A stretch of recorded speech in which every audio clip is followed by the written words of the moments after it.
Hello, and welcome to Handled-ish, Productivity for the Imperfect, a weekly podcast for those who want to elevate their productivity but are not looking for perfection. I'm your host, Betsy Hayes, and I'm so glad you're joining me from podcast land or on YouTube. This is episode 32, and I want to talk about being a productive working parent. And I know this is a little ironic because you know that, or you may recall, that I am an empty nester. I have two grown daughters that do not live at home with me. However, I have been a working parent, and I was inspired to do this episode because a few weeks ago, I was talking to a couple of my friends who are working parents, and we're just kind of having some struggles. And I thought, you know what, just might be fun to do an episode through crowdsourcing. So I posted a couple of questions about being a working parent on my social media platforms and got a lot of really, really great advice and also a lot of variety, which I thought was a ton of fun. So here it goes. I'm going to share it with you and kind of intersperse some additional thoughts along the way. So, being a working parent is fabulous and challenging, right? It's got its unique set of bleh. It has its unique set of challenges. And then, of course, it also has wonderful opportunities. And it can also be less hard with some good strategies and also some good perspectives. And, of course, a whole lot of humor and a whole lot of grace. So, this is in no particular order. These are just some interesting and fabulous, in my opinion, pieces of advice from non-experts. These are working parents in the trenches. So, one of my friends noted that she learned that after having her first kid, she was really a better working mom than stay-at-home mom. She realized that she needed that adult and outside interaction daily in order for her to be her best self. And to be honest with you, I think that was the case with me. Financially, it was really important for me to work, but to be honest with you, I probably would have figured out how to have some kind of employment anyway, because for me, I felt that I was my best human self when I was able to have meaningful work in addition to having the blessing of being a parent. And so having flexibility, right, in your job and having an employer that's understanding of you being a parent, of course, is really, really important. And so, if being a parent is either a part of your life currently or going to be, that's just something really important to think about when you are looking for jobs, when you're contemplating promotions, when you're interacting with future or current employers is what are their feelings about, parenting and flexibility and all of that, because one central theme is that whole flexibility piece. Is it going to be easy or difficult, to go to appointments, to go to events at your children's school or different things like that? And does whatever that corporate culture consist of, does that match, your values as a parent? And that's really important. And there's certainly okay to, change jobs and change employers because it doesn't work for how you want to be as a parent. So that corporate culture, your immediate supervisor's perspective, all of that stuff, of course, is incredibly important, as is setting boundaries, right? For work and at home is really important. And no one's going to set those boundaries for you. We have enough work, right, to work 24 hours a day. There's not usually an end to most of our jobs. And so it's really important for us to make those boundaries and to figure out when it's, time for not checking email and when it's time to really dig into work. So whatever those boundaries are, it's really up to you to set them. Obviously, your employer will have their thoughts too, right? But because we can work 24/7, we have access to email and, work files and all of that kind of stuff all the time. We're going to have to set those boundaries. Another good piece of advice is, of course, it's okay to ask for help, right? It's always okay to ask for help. That whole, it takes a village, right, to raise a child, which I think is a very, very old adage, is absolutely true. And I believe that children who are raised by a village, not just their parents, benefit tremendously. My children are, really, really close to my best friends, for example. And I think that is really, really enriching for everyone. And I think it's just fabulous. And I'm, close with a lot of my best friends' children. And I think it just adds value to everyone. So asking for help, getting other people involved in your children's lives is so important. It's lovely if they have lots and lots of adults to support them and know that they can count on. Yeah. Um, have a good and simple laundry system. I love this very piece of practical advice, right? Laundry is a thing. And I will add to that that as soon as your children can do the laundry, have them participate. I think that's a wonderful, easy chore for children to, support the household, and also gives them, some good satisfaction, because laundry that's done is very satisfying. Um, Planning meals ahead for the work week, of course, doing things like getting gas on Sundays, not fretting about the dishes in the sink or the toys on the ground. Especially when you have small children, your house is probably not going to look like what you may want it to look like. But in the big picture of life, when people reflect on their children's growing up years, the fact that there were never any toys strewn around is usually not what I hear people say. It's always about the time with the children and the things that are much more important than that. So you can have a toy-free, absolutely tidy home later. This is probably not the season for that, for sure. And let your tell your kids about what you do, so they feel a part of your job. It's important for children whose parents are work who work to know how it is fulfilling to them and how it does add meaning to their life, and modeling that really healthy employee worker situation, I think, can really help them, because more than likely they will also have a career when they grow up. And letting them know what a little bit about what it's kind of like can be really beneficial to them for sure. Tagging on to the comment I just mentioned about having kids help with the laundry, having them help with chores in general. Household takes a lot of work, running a household. And if everyone is involved, from, obviously based on their ability, little people aren't able to do a whole lot, but, even, having them help, quote, fold the laundry, when they're little, even if you have to refold it later after they go to bed. But, getting people to know that, doing chores is part of the family responsibility, and everyone can contribute. It shouldn't just be, one parent's job. It certainly shouldn't be the parent's job solely. The kids live there, right? And so, a way to make this all work is to have everyone contribute. This is a fun tip for parents who travel a lot. The investment in an airline club at the airport can be really beneficial. You can take, moments that you can to get recharged while you're on the road. Airline clubs, early hotel check-in, quiet time, etc., are all things that are recommended. Sign up for the point programs. You can start accumulating those. Sign your kids up. Maybe even, see if you can take your children traveling with you. There's a lot of perks to traveling a lot, and also bringing your kids along. Um, Also, some advice is to have something that's just for you, right? You need an outlet or a hobby or something that you do for yourself to keep you fueled. I think this is really great advice. Full transparency. I don't think I did a lot of that when the kids are little, and I can definitely see how that would have been a wonderful thing, and something I'm trying to do a little bit more of in my empty nester life. Excuse me.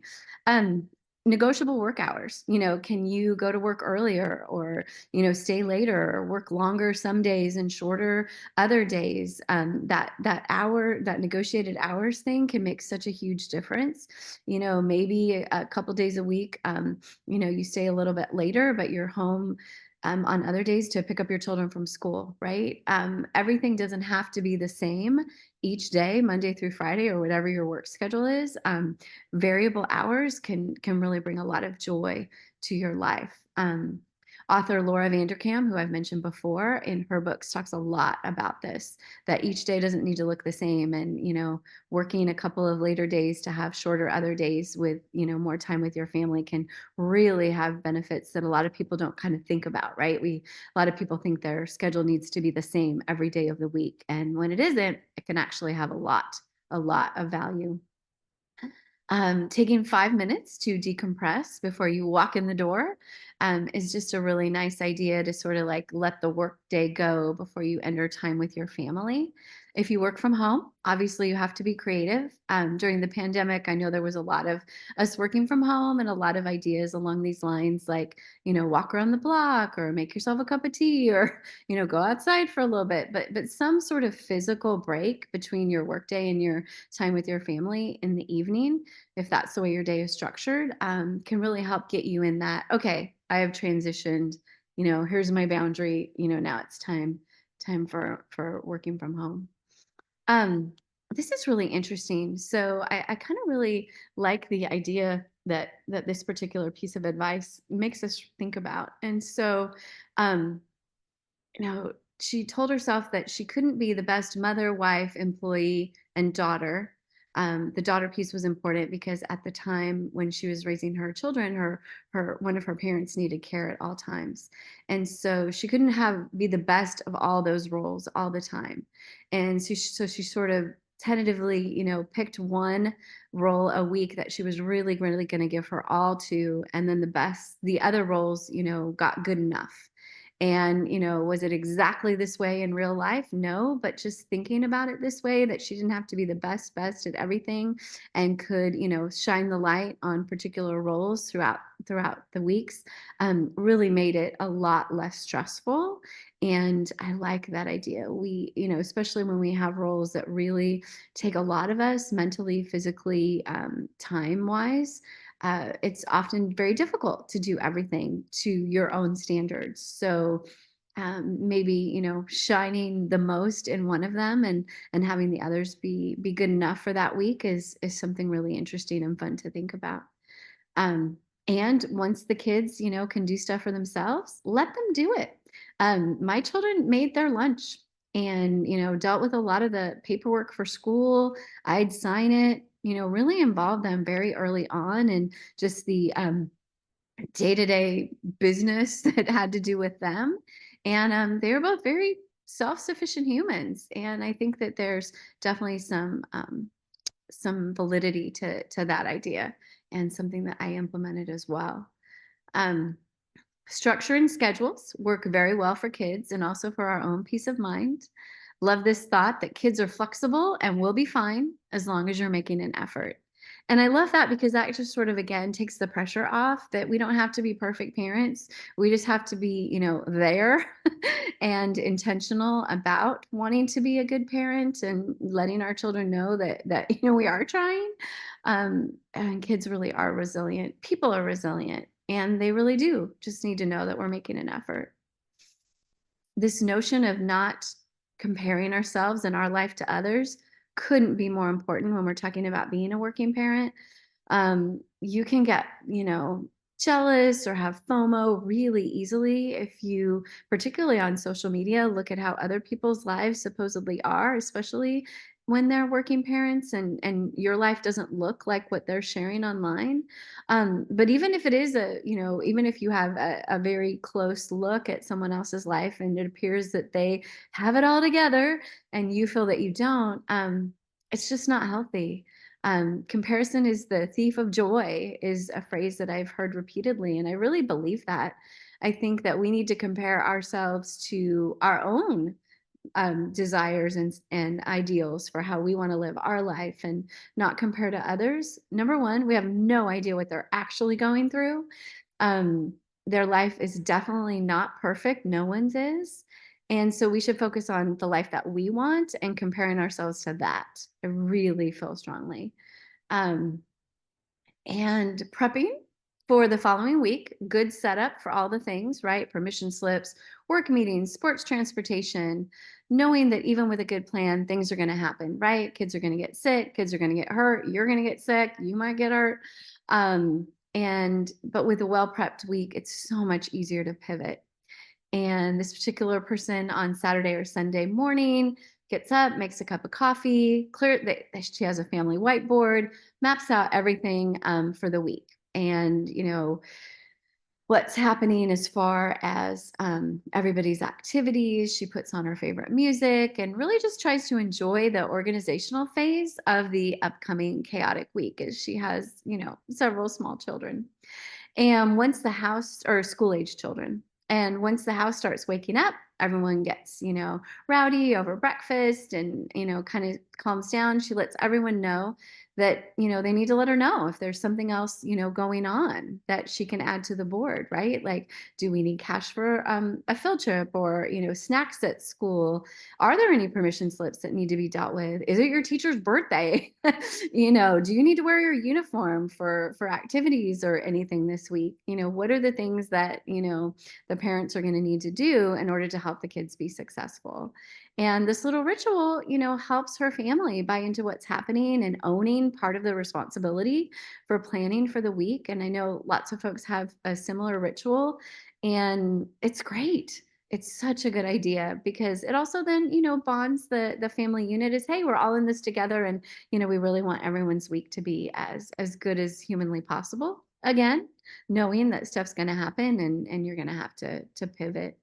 Um, Along these lines, one thing I did with the girls was to help everybody, learn to be responsible about, assignments and different things. I think when they got probably into junior high, we sort of had an agreement that, I would get them, like I would come to the rescue one time.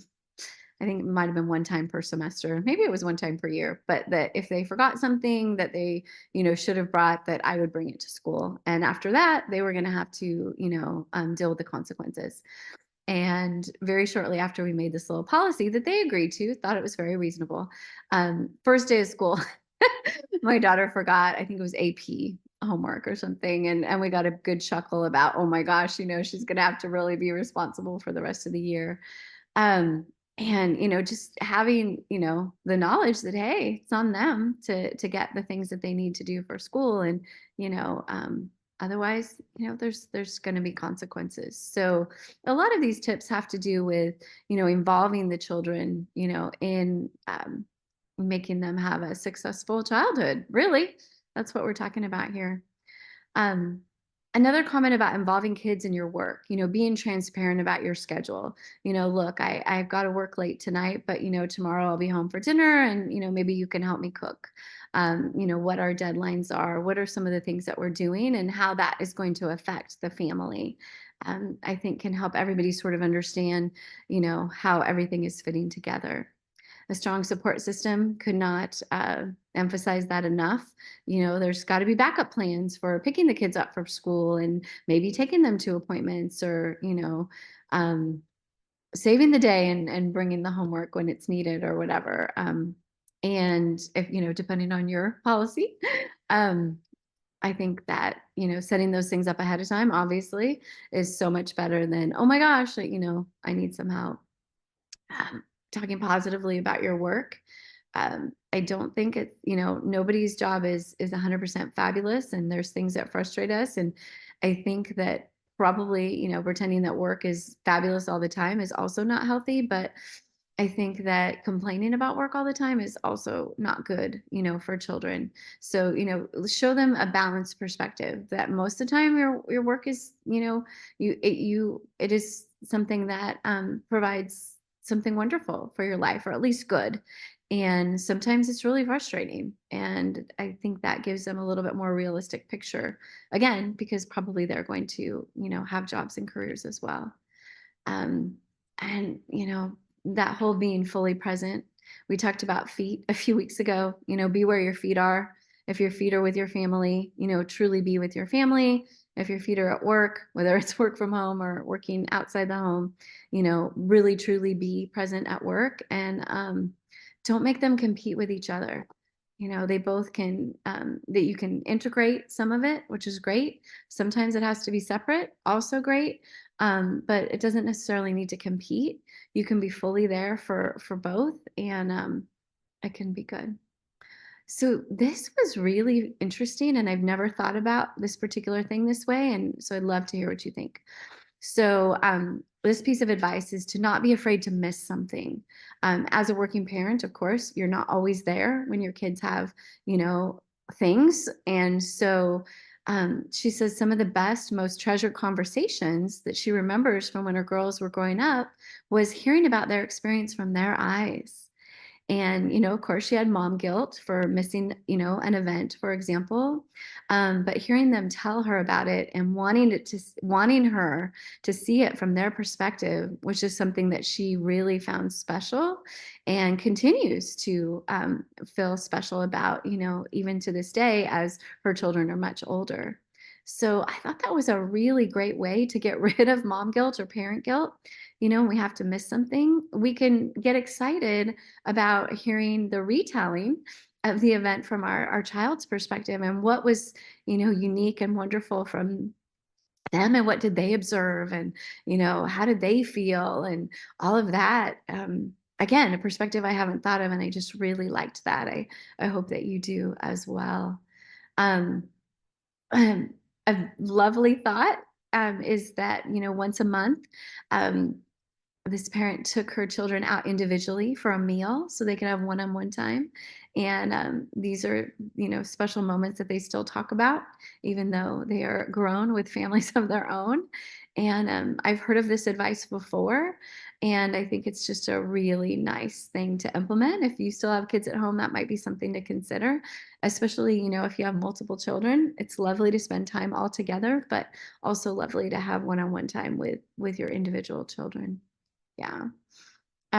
If, evening or weekend events that you're able to take your children to, if it's appropriate, is a good idea.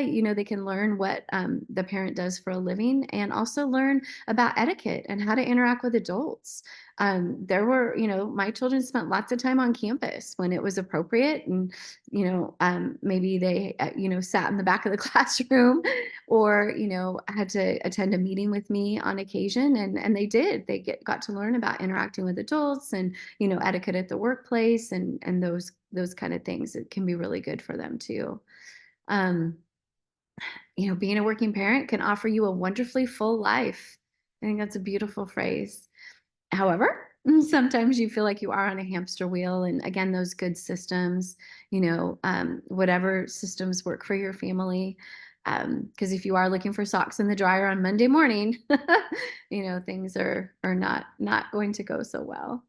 Um, be flexible, be patient, have a great sense of humor, and love this. Sometimes it's just worth it to let them dress themselves. When my kids were little, and if they, dressed themselves and came out with an outfit that perhaps wasn't quite ready for prime time, I would always ask, okay, what's most important to you, right? The shirt or the pants? And then they would choose, and then I would help them sort of finish the outfit. And I think that was a nice way to do it. They had some autonomy. I had, a little input, but yeah, letting your kids dress themselves when it really doesn't matter what they're wearing can be really a lovely parenting hack. Um, and, just overall, I think, parents who enjoy their children, parents who enjoy spending time with their children, whether it's a whole bunch of time because they're able to be home with them all the time, or whether it's not as much time because they're also working. Um, I think that's kind of a biggie, right? Would love to know what you think. There's obviously so much that can go in to this idea of being working parents, and I hope this at least helped a little bit in, maybe some ideas that you've thought of before or haven't thought of, or just different ways to kind of think about this. And, again, as always, love to hear what you think. And thank you for joining me today. So, of course, at Betsy Hayes, Hays, on all social media. My website, betsyahays.com. Please subscribe, share, consider rating and reviewing. So grateful. I know I say all those things every week. It's just very, very important, right? To help, continue the podcast. Tune in next week for the next episode of Handled-ish, Productivity for the Imperfect. Until then, take care. Please be kind to yourself. You are doing way better than you think you are. Trust me. Take care.